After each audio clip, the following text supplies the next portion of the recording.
तो ऐसे कहते हुए फिर बाबा को मैंने कहा, बाबा आज तो विशेष प्रफुल्ल बहन के निमित्त भोग है और भी कई आत्माओं का विशेष भोग है।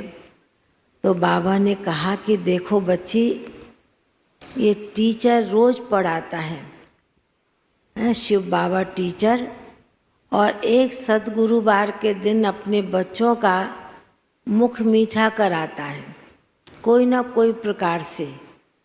तो बाबा ने कहा कि देखो मंदिरों में भी जो प्रथा होती है वो फल और फूल की होती है। कोई भगवान के आगे खट्टा फल नहीं रखता है, मीठा फल ही रखता है, और फूल भी बहुत सजाते हैं। तो बाबा ने कहा ये तो स्थूल बात बाबा सुना रहे हैं, पर बाबा अपने चैतन्य फूलों को देखते हैं कि मेरे बच्चों में कितनी खुशबू है। और मीठे बच्चे तो बाबा रोज़ कहते, जो बाबा बच्चों को भी मीठा बनाता है और बाप खुद भी उतना ही मीठा सैकरीन है। तो बाबा जैसे ऐसे सुनाते हुए, पर बहन बैठी हुई थी और भी कई आत्माओं का भोग था, उनको ही बाबा ने इमर्ज किया। तो बाबा ने कहा कि देखो बच्ची, इस बच्ची ने भी अपने जीवन में, अपने पुरुषार्थ में, अपनी सेवाओं में कोई प्रकार की कमी नहीं की। हर प्रकार से अपने आप को भी संपन्न बनाने की कोशिश करती रहती थी, लगी भी रहती थी। और आत्माओं को भी, जो साथी हैं, ब्राह्मण परिवार है, बाबा के बच्चे सेवा केंद्र पर भी आते, उन बच्चों की भी उसी प्रकार बहुत प्यार पालना दी है। तो बाबा ने कहा कि एकदम से बाबा के आगे तो बाबा दृश्य मर्ज कर देते हैं। बाबा ने कहा कि देखो जड़ फूल को भी बहुत प्यार से संभाला जाता है, उसको बहुत प्यार से तैयार करते हैं, फिर उसको सजाते हैं।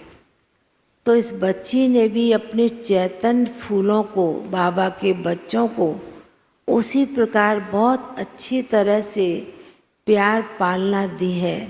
बाबा के सेंटर्स भी जिस प्रकार चलाए हैं, सेवा भी की है।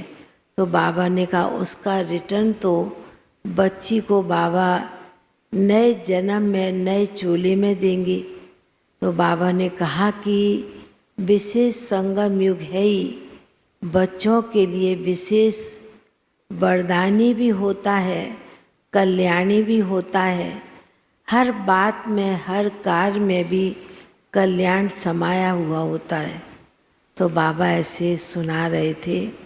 और फिर तो बाबा के सन्मुख भोग रखा था, तो बाबा ने भी बड़े प्यार से भोग स्वीकार किया और बहन को भी भोग स्वीकार कराया, और भी अन्य आत्माओं को भी बड़े प्यार से भोग स्वीकार कराया। बाबा ने कहा कि बाबा के घर में जो भोग में शक्ति भरती है और शक्ति से आत्माओं को बल मिलता है, पर बाबा खाता नहीं है, पर बाबा स्वीकार करता है, वासना ले लेता है।